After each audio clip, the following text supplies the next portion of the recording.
گودا نہیں تھا، عشق رسول تھا، اور اس کا ظالم آقا اس کو مارتا ہے، اور جب مار مار کے تھک جاتا ہے، ادھر سے عمر آ رہے ہیں، یہ اسلام لانے کی پہلے کی کہانی ہے، ادھر سے عمر آ رہے ہیں، تو اس نے کہا عمر تم جوان آدمی ہو تو یہ چھوڑتی نہیں ہے اپنے نبی کا نام، ذرا تم آؤ۔ عمر کوڑا پکڑ لیتے ہیں، اسے مارتے مارتے تھک جاتے ہیں، تو پانی پینے لگتے ہیں، تو کہتے ہیں مجھے تیرے پہ ترس نہیں آیا لیکن میں ذرا پانی پینے لگا ہوں، اور پھر گلے کے اندر ڈال کر کے کوڑا اور اس کی رسی کو پل دیتے ہیں اور اس کی آنکھیں باہر نکل آتی ہیں، اور کہتے ہیں بلا اپنے نبی کو جو تیری آنکھوں کی بینائی واپس کرے۔ اللہ اکبر۔ تو اس نے آسمان کی طرف منہ کر کے کہا مالک میں کبھی بھی آنکھوں کی بینائی نہ مانگتی، لیکن اب تیرے نبی کی عزت کا سوال ہے۔ آنکھوں کی بینائی واپس ہو جاتی ہے۔ زنیرہ کو بڑا مارا، آج عمر گلیوں میں آنکھوں میں آنسو ہیں اور عجیب دل بے تاب ہے، اور کہتے ہیں آؤ بھئی میں حضور کا غلام بن گیا ہوں، تمہیں بتانے آیا ہوں۔ زنیرہ نے موڑ کاٹا تو آگے عمر یہ آواز دے رہے تھے۔ زنیرہ ایک کونے پہ کھڑے ہو کے رو کے کہتی ہے عمر تم تو بڑے اس دن جوش و غضب میں تھے اور تم مارتے ہوئے تھکتے نہیں تھے۔ تو عمر نے کہا زنیرہ اس دن میں نے دیکھا نہیں تھا، اب میں محمد عربی کو دیکھ آیا ہوں۔ جنہ ویکھیا نہیں ہو کرن گلاں، جنہ ویکھیا نہیں ہو کرن گلاں، جنہ ویکھیا ہو تے بول دے، جڑے محرم راز حقیقت دے اور راز حقیقت کھول دے۔ تو حضرت عمر رضی اللہ تعالیٰ عنہ ایمان لائے۔ حضرت عبداللہ ابن مسعود رضی اللہ تعالیٰ عنہ فرماتے ہیں کہ حضرت عمر کا ایمان لانا مسلمانوں کے لیے عزت کا سبب تھا، ان کا ہجرت کرنا مسلمانوں کی نصرت تھی، اور ان کی خلافت مسلمانوں کے لیے رحمت تھی۔ حضرت عمر رضی اللہ تعالی عنہ وہ ہیں کہ میرے حضور نے فرمایا لوگوں جب نیک لوگوں کا ذکر کرو تو میرے عمر کا تذکرہ ضرور کیا کرو۔ میرا عمر وہ ہے کہ جب وہ ایک سمت سے آ رہا ہو، ایک گلی اور بازار سے آ رہا ہو، تو شیطان بھی آ رہا ہو عمر کو دیکھ کے راستہ تبدیل کر دیتا ہے۔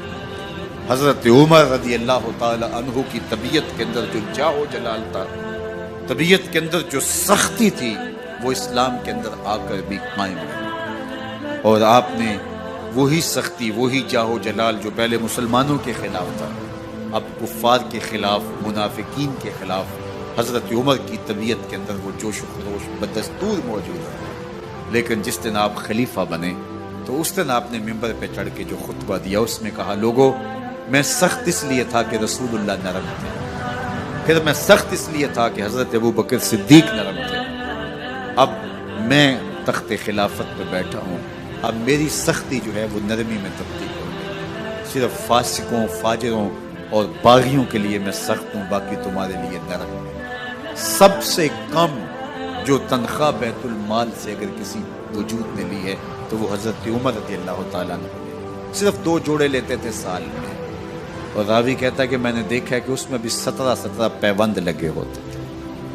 حضرت عمر رضی اللہ تعالیٰ عنہ کا طرز زندگی، آپ کا انداز معاشرت اور آپ کا انداز خلافت، ہر لمحہ آپ کی زندگی کا اٹھا کے دیکھیے کتنی مرتبہ قرآن حضرت عمر کی رائے کے مطابق نازل۔ اللہ تعالیٰ جل شانہ نے ان کو صاحب الہام بنایا تھا۔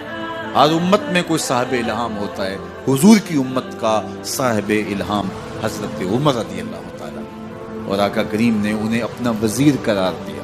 فرمایا میرے 2 وزیر آسمانوں میں ہیں، 2 وزیر زمینوں میں ہیں۔ آسمانوں کے وزیر جبرائیل اور میکائیل ہیں، اور زمین کے وزیر ابو بکر اور عمر رضی اللہ تعالی عنہما۔ ایک دن حضرت عمر بیٹھ کے رو رہے تھے، تو کسی نے کہا حضرت رو کیوں رہے ہیں؟ فرمایا کہ میں اس لیے رو رہا ہوں کہ فلاں پل سے بکریاں گزری ہیں، تو پل کے اندر شکستگی تھی، ٹوٹا ہوا تھا پل درمیان میں، اس میں ایک بکری کی ٹانگ ٹوٹ گئی ہے، تو میں ڈرتا ہوں کہ میرا رب یہ نہ پوچھے کہ عمر تو نے پل صحیح تعمیر نہیں کروائے تھے کہ ایک بکری کی ٹانگ کیوں ٹوٹی ہے۔ یہ ہیں حضرت عمر رضی اللہ تعالی عنہ۔ اللہ اکبر۔ تو اللہ تعالیٰ جل شانہ نے حضرت سیدنا عمر بن خطاب رضی اللہ تعالیٰ عنہ سے جو کام لیا، مختصر دور خلافت کے اندر 10 سال 6 ماہ 4 دن آپ نے خلافت فرمائی ہے، لیکن کہاں سے چلے اور یہاں مکران تک، بلوچستان کا حصہ ہے، یہاں تک آپ کے سلطنت کی حدود وسیع ہوئی، ادھر آرمینیا تک جا پہنچے، حمص فتح کیا، قادسیہ، یرموک، آپ ذرا دیکھیے کہ کہاں تک آپ کی فوجوں کے گھوڑے دوڑتے رہے، اور اللہ تعالیٰ جل شانہ نے ان کو جو توانائی، عدل و انصاف کی قوت عطا فرمائی۔ اللہ اکبر، جب زمین پہ عدل کیا ہو تو زمین بھی حکم مانتی ہے، اور حضرت عمر وہ تھے جن کا حکم ہوائیں بھی مانتی تھی، زمین بھی مانتی تھی، جن کا حکم جو ہے وہ آگ بھی تسلیم کرتی تھی اور دریا بھی ان کا حکم مانا کرتے تھے۔ مصر کے اندر یہ رسمیں بد جاری تھی کہ سال کے بعد ایک دوشیزہ کو زیورات پہنا کے اچھے لباس میں ملبوس کر کے دریا کی بھیڑ چڑھایا جاتا، اس کی قربانی دی جاتی، اس کا خون بہتا تو دریا چلتا۔ جب مسلمانوں نے مصر فتح کیا تو گورنر نے لکھا کہ اسلام تو اس طرح کی رسوم کی اجازت نہیں دیتا، لیکن خشک سالی ہے، لوگوں کی فصلیں ویران پڑی ہے، تو حضرت کیا کیا جائے؟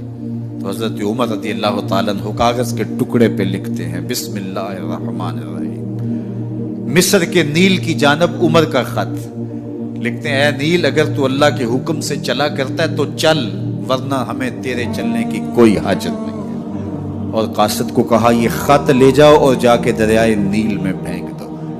قاصد جا کے خط دریائے نیل میں پھینک دیتا ہے، پانی آتا ہے، ایسا دریائے نیل چلا، 14 صدیاں ہوئی ہیں، آج تک کبھی بند ہی نہیں ہوا۔ دریا حکم مانتے، آگ نکلتی ہے، لوگ حضرت عمر رضی اللہ تعالی عنہ کے پاس آئے، حضرت لاوا پھوٹا ہے، آگ نکل رہی ہے اور مدینے کی طرف بڑھ رہی ہے، اب کیا کیا جائے؟ فائر بریگیڈ تو زمانے میں تھی نہیں۔ عمر نے اپنی قمیض اتاری، جس قمیض پہ 17 پیوند لگے ہوئے تھے چمڑے کے، کہا یہ قمیض لے جاؤ، جدھر آگ بڑھ رہی ہے آگے ڈھالنا، آگ پیچھے بھاگ جائے گی۔ زلزلہ آتا ہے تو زمین پہ دھرا مارتے ہیں، زمین رک جا، کیا عمر نے تیری چھاتی پہ عدل نہیں کیا ہے؟ تو یہ عمر ہیں رضی اللہ تعالی عنہ کہ جن کے انصاف کی وجہ سے، جن کے عدل کی وجہ سے اللہ تعالیٰ کی رحمات، اس کی برکات کا نزول ہوتا تھا، اور اللہ تعالیٰ نے مسلمانوں کو وہ آبرو مند حکومت دی۔ کائنات کی تاریخ کے اندر ایسی حکومت آپ نے نہیں دیکھی ہوگی جو حضرت عمر نے حکومت کی ہے۔ اللہ اکبر، فرمایا فرات کے کنارے پہ ایک کتا بھی پیاسا مر گیا تو اس کا حساب بھی عمر سے ہوگا۔ باہر سے سفیر آتا ہے اور آ کے پوچھتا ہے کہ میں امیر المومنین کے، مسلمانوں کے حکمران کے محل میں جانا ہے، تو مسکرا کے کہتے ہیں ہمارے امیر کا تو کوئی محل نہیں ہے۔ کہا کہاں ہے تمہارا امیر؟ کہا مسجد نبوی میں ہوگا یا بیت المال کی اونٹوں کی دیکھ بھال میں لگا ہوگا۔ وہ جب گئے تو مسجد میں نہیں ہے، اللہ اکبر، وہاں گئے تو وہاں بھی نہیں ہے۔ پھر کیا دیکھتے ہیں کہ عمر رضی اللہ تعالی عنہ جنت البقیع کے پاس ایک درخت کے نیچے اینٹ کا سرانہ رکھ کے سوئے ہوئے، تو اس نے کہا عمر تو نے عدل کیا ہے، تجھے کچی اینٹ پہ بھی نیند آ گئی، ہمارے حکمرانوں نے انصاف نہیں کیا، اور وہ بند اور محفوظ کمروں کے اندر بھی سکون اور چین کی نیند نہیں سو سکتے۔ حضرت سیدنا عمر رضی اللہ تعالیٰ عنہ نے اس طرح ان امور سلطنت نبھائے، آپ دن کو لوگوں کی دیکھ بھالی کرتے، لوگوں کی ضروریات سنتے سمجھتے، اور جب رات پڑتی لوگ سو جاتے، عمر مدینے کی گلیوں میں پہرا دیتے۔ کائنات نے کوئی ایسا بھی حکمران دیکھا ہوگا؟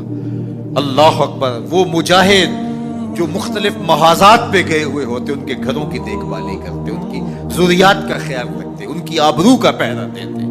راتوں کی تنہائیوں کے اندر حضرت عمر اٹھتے اور جا کے گشت کرتے، چکر لگاتے، دیکھتے کوئی آنکھ پر نم نہ ہو، مفلسی کا کسی گھر میں ماتم نہ ہو۔